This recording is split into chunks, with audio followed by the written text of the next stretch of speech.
Hello and welcome everyone. My name is Reshmi Mukherjee. In my channel, you get ICC, ISC, CBSE, English literature and English language topics. So today we are going to continue with our poem, which is Telephone Conversation. We have already done the line by line explanation video of this topic in my last class. To check that video so that you have complete idea of what is going on in the poem. It is a very simple poem.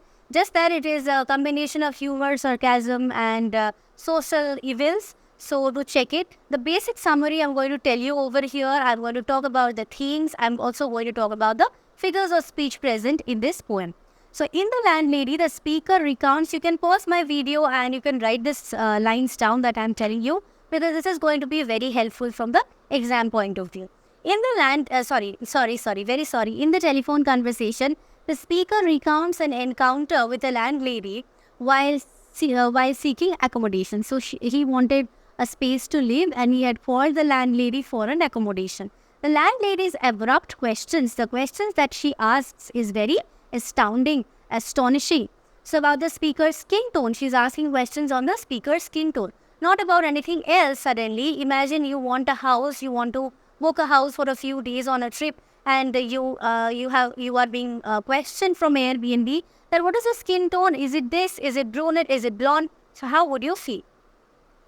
So it is talking about the underlying prejudices. The poem humorously highlights the absurdity of racial categorization and the struggle to assert a multifaceted identity. So you have this multifaceted identity which refers to the idea that an individual's sense of self, how you feel about the situation when you are being differentiated according to your skin complexion. Even while you want a house, even when you have money in your pocket, you have to be having a blonde skin tone to get a proper place. Okay, so here it is a kind of a human. It is a social evil. It is against human humanity. So this is the basic summary of the poem, and the humor is also added over here. And we will move into the themes. Okay. And before we move into the themes, we will talk a bit about the poet. I have also discussed in the last class, so you have a basic idea already. Wole Soyinka is a renowned Nigerian playwright, poet, essayist, and critic. These are the four things that you can remember.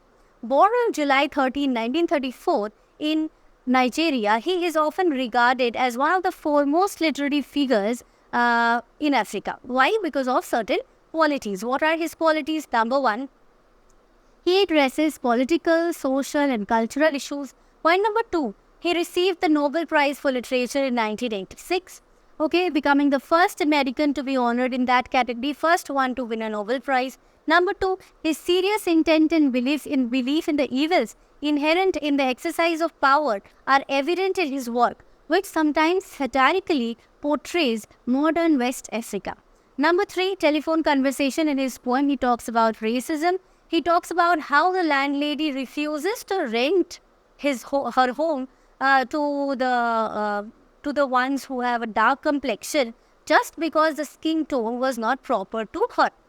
The poem highlights the discomfort and racism that ensue during their conversation, emphasizing the absurdity of racial discrimination, that it is completely useless, completely absurd, that why will somebody ask about your skin tone? They can ask about your money, they can ask about your bank balance. Like if you go to London, you have to have a proper bank balance as well. Number four, South Africa and settler colonialism is also discussed over here. While he initially focused on Southern Africa, especially South Africa, due to apartheid, he later realized that the first enemy was within. It is in our minds. Remember Rabindranath Tagore's poem? It is there in the minds. Okay, even when you are freed from the British colonialism, it is there in your head. If it is there in your head, you are still in the shackles. So that has to be removed through self-awareness and identity. His exploration of identity, prejudice, colonial legacies remain relevant and thought-provoking. Even now, it is very thought-provoking that before being married to some other house, the person checks the skin tone of the girl. Okay. So Soyinka's literary contributions have enriched discussions on race, on your identity, on the social justice, on the social evils. Okay. So we will talk about these points in your answers as well, in the long answers. And after that, we will talk about the themes that is there in the poem. See, first basic theme is racism over here. I have discussed a huge number of times how racism is a very important theme in your poem. Okay. Next, the other important themes that we are going to discuss over here. Number one is disappointment. The speaker's experience with the landlady reveals the disappointment caused by racial bias. Okay. Despite the advertised openness, the landlady's discriminatory questions disappoint the speaker. That how can somebody question about a skin tone? How can that be an element of question when somebody wants to rent a house? Number two, identity. The poem delves into the complexities of identity. The identity is questioned, right? When your skin tone is doubtful, when somebody doubts your skin tone, talks about your skin tone, that is a question on the identity as well. As if that black community is not there at all. The dark complexion people are not accepted at all. Identity crisis. Next, number three, the relationships, the interactions between the speaker and the landlady highlights the strained relationship between races, the freedom and frustration that these people, have to deal with always because of such behavior from the white community, from the white complexion, from the fair complexion people. These are the main things. But the most important one is racism. So I believe this much is clear. Moving on to the figures of speech. Very important again, figures of speech part. Number one, alliteration. Of course, you know how alliteration is an important point over here. The repetition of initial consonants is an alliteration. Example, silenced, like we can say, there are many alliterations. I believe you can write a few alliterations to me in the chat box. I have told you a number of times. I'll give you an example like forest, funny, floor, FFF. So do find out alliterations from the poem and let me know. Enjambment, we of course get enjambments over here where the line continues. Throughout the poem, you will see a number of places where the line is continuing. If you see over here, the first line itself, the price seemed reasonable, location. After that, no punctuation is there. Moving into the next line, indifferent. After that, we have a full stop. So this is an example of enjambment.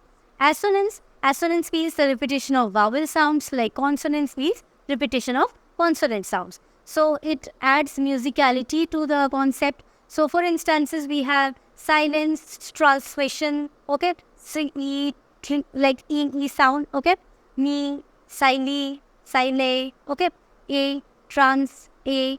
So voice, when it came, these figures of speech enhance the poem's effectiveness, the musical sound of it to add humor to the poem.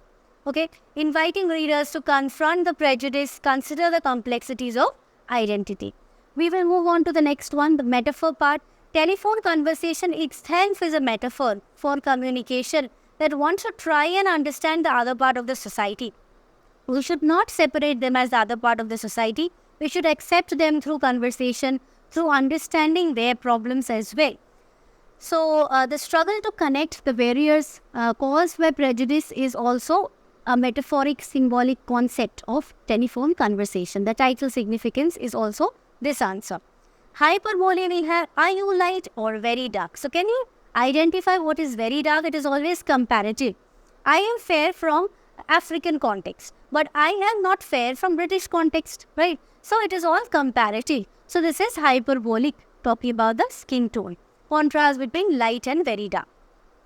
After that, the next figure of speech we have is irony. The entire poem is steeped in irony. The speaker calls to it. Even that chocolate part, you can say that it is irony, how chocolates are always sweet. But here we are talking about in a condition where the speaker is using chocolate references, but it is very cold and inhuman.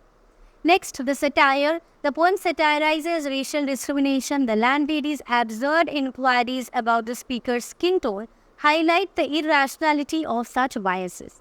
The use of satire exposes societal prejudices and challenges the reader to reflect on their on our own assumptions, that what we are actually doing, is it right or wrong? That is the satire. That how does it, how am I responsible for my skin tone? Okay, it is all my chromosomes talking over here. I have no role to play over here.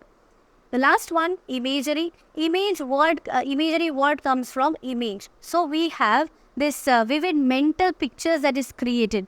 Telephone conversation, the speaker describes the skin tone. Facially, I'm brunette, palm of my hand. The pictures that I add in the background, how do I imagine them? They are the pen pictures that I can imagine. So that way, palm of my hand, the soles of my feet are of peroxide blonde. We can understand how the skin complexion here and the skin complexion here, they are different. Okay. So these contrasting images, they are actually the imagery used. Okay. To find, again, talk about the complexity of identity beyond simplistic labels. Okay.